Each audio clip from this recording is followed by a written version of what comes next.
The following was originally aired on Moody Radio Cleveland.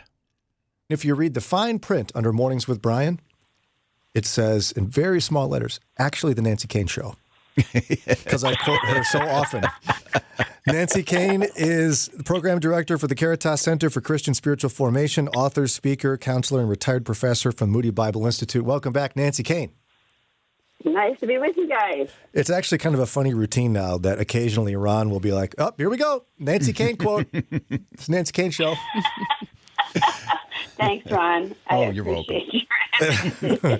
Now, you're beginning a series with us today on something called the Enneagram. Some people are very familiar. Some people have never heard of it. Maybe you want to say gesundheit afterwards. So what is the Enneagram? What is that? The Enneagram is a personality typing system inventory that has become quite popular probably in the last 20 years. And it's become popular, I think, on a number of fronts. One, that it's different than other personality inventories in that it doesn't just tell you your type. It also tells you your areas for growth and where you need to, what unhealthiness looks like in your personality type as well as what healthiness looks like. But then secondly, which is, there's a couple of reasons why I was drawn to it years ago, is it gets to one's sin patterns. And then secondly, the goal is not to become your type, the best version of yourself. The goal is to become all the numbers. And the backdrop of that is I believe that as you look more closely, it's not too hard to see that Jesus personified all these numbers. And so I think there's a very much of a redemptive aspect to this personality typing that can be really helpful for people. Now, for those who may not be familiar, it's clearly different in how it plays itself out and its goals, but this is kind of like a Myers-Briggs type thing, yeah? Yes. I would put it Myers-Briggs, a DISC. You know, a lot of people are familiar with the DISC inventory. It'd be on that level. Now, as a psychologist, why would you think that personality profiles and assessments like this have value to individuals? I think to help you become aware of yourself. The part that is important is that I have a mouse going in my house right now, so I'm Oh, no. So if you start screaming, it's not my question. It's the mouse. He's being super aggressive. If he wasn't so small, I'd think he was a rat. But okay, back to our point. Sorry. That's okay. I don't care. I want you to be safe. Ray, get that mouse. Where is he when you need him?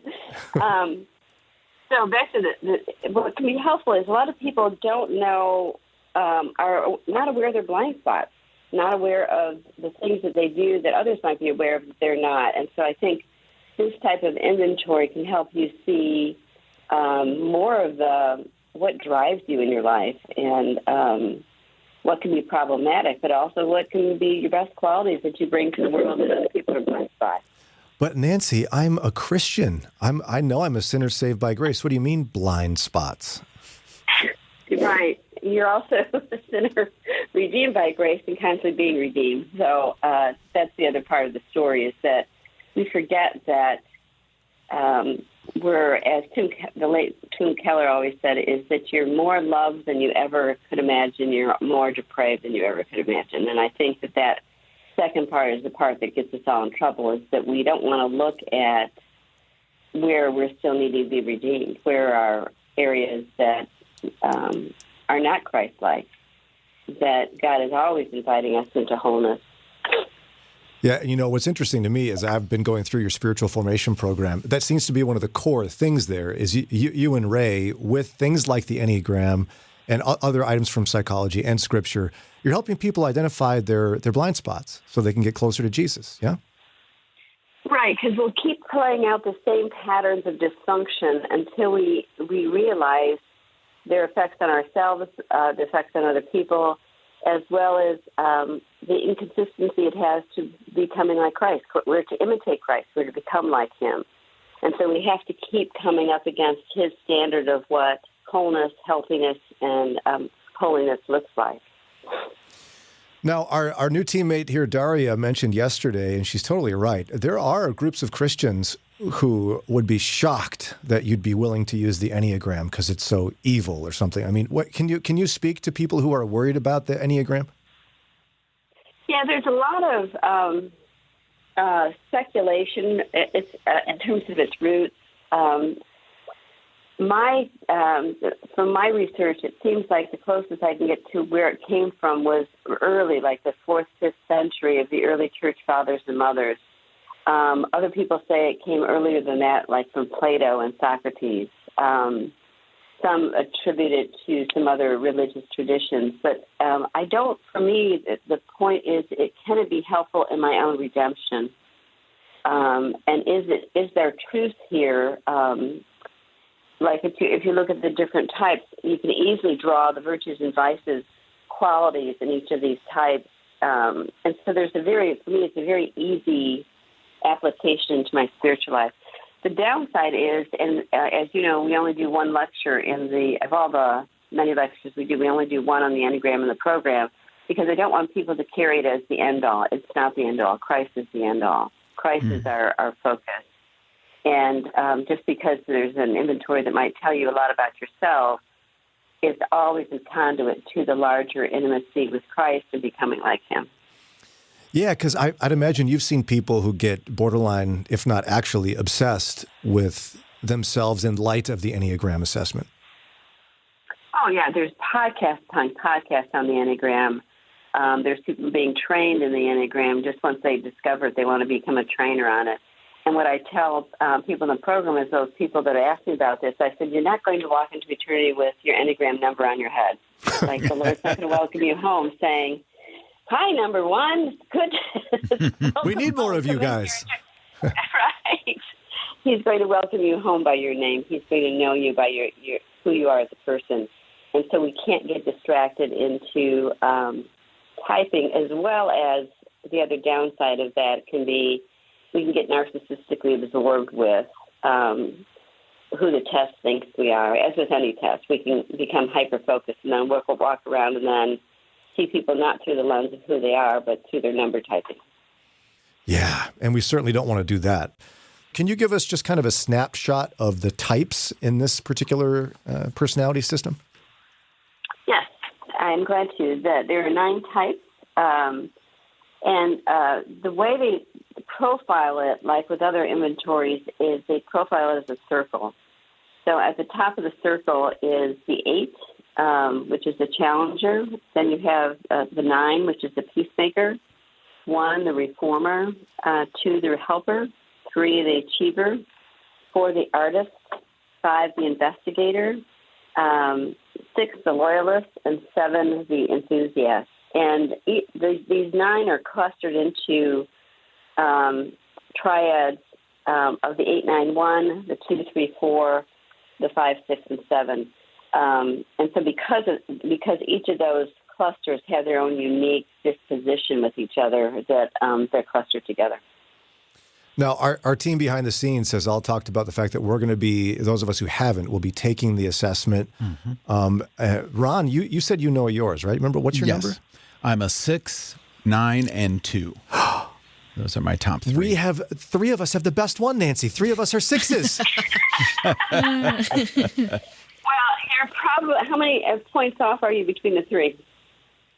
I don't know. It didn't, or at least I didn't print that out if it told me. Okay. The 6, I find that people will, when they type, they'll type within their unhealthiness and their healthiness. And so a 6 goes to a 9 in healthiness.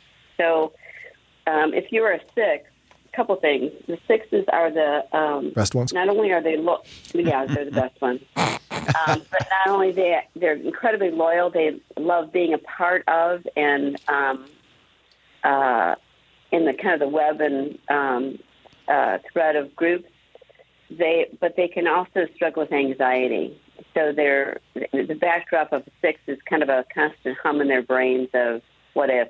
Like, what if this happens? What if that happens? And how do I solve for that? That's not Ron. That's not you, Ron. No, my constant hum is tinnitus. Tinnitus, whatever. I'm not certain Ron's ever been anxious about anything. Oh, my gosh. Yeah. So if you're not a 6, then you would be a 9, which is I'll do it tomorrow. Nothing really bothers me. Let's That's all right. just That get sounds along.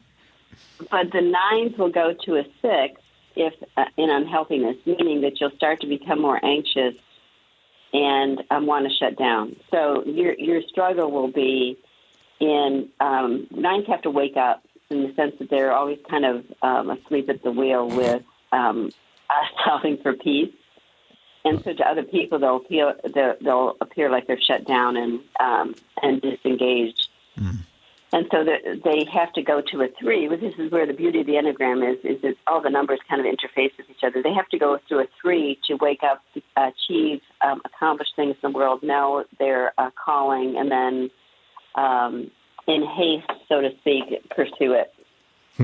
So the spiritual discipline for the 9 is diligence and courage, being able to go after things with a certain sense of energy, because that's what God would have for you.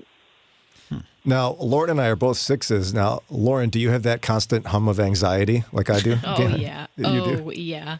Yep. That's pretty characteristic of the 6, Nancy? It's very characteristic of 6. The 6s of all the numbers are the most complicated. We're So nervous just when you Nellies. think That sounds good. Most complicated. Yeah, just when you think you've figured them out, they'll show a different type of aspect of their personality. So I find them fascinating because you'll never really nail them down in terms of, oh, you're this way, because then they'll, oh, you're an introvert. No, then they'll show as an extrovert. No, you're anxious. No, I'm really actually angry. There's so much to them, but the 6 has to go to a 9 in terms of their healthiness. They have to move away from their anxiety to know that God does all things well, and that they can trust the present moment, that God is in it, and that because he does all things well, they can relax and let go of their fears. Now, Daria, did you take yours yet? I did. I'm the odd one out. I'm a 1. Ooh. Oh, you're number 1, you think, huh? No. So 1s are the reformers, so they're always scanning the world through the lens of rules, like what's right.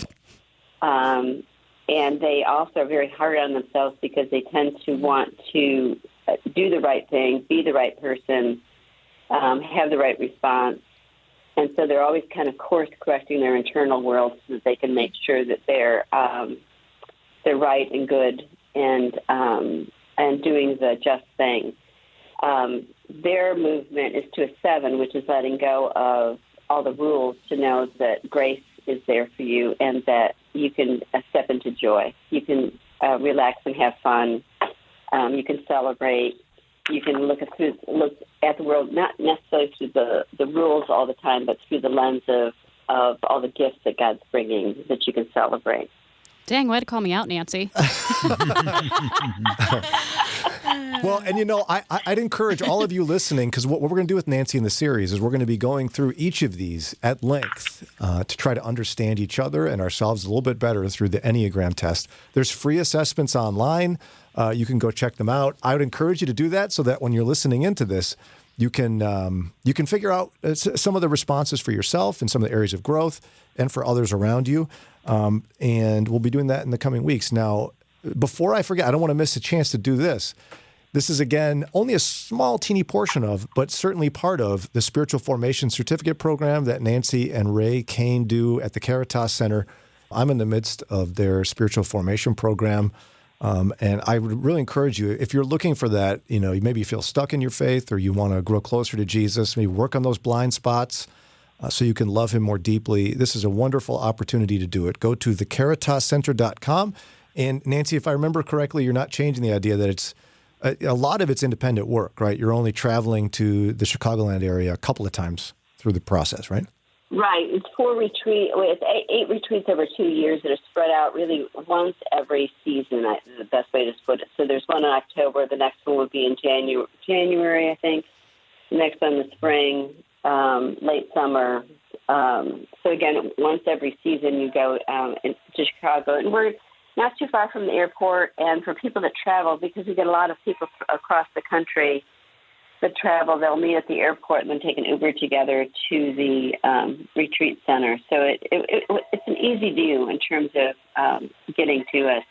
I think the main thing, as we've said before, which always is exciting for Ray and I, is to see the kingdom of God going forward in the lives of changed people, the changes we see in people individually and in their marriages and in their relationships with their kids.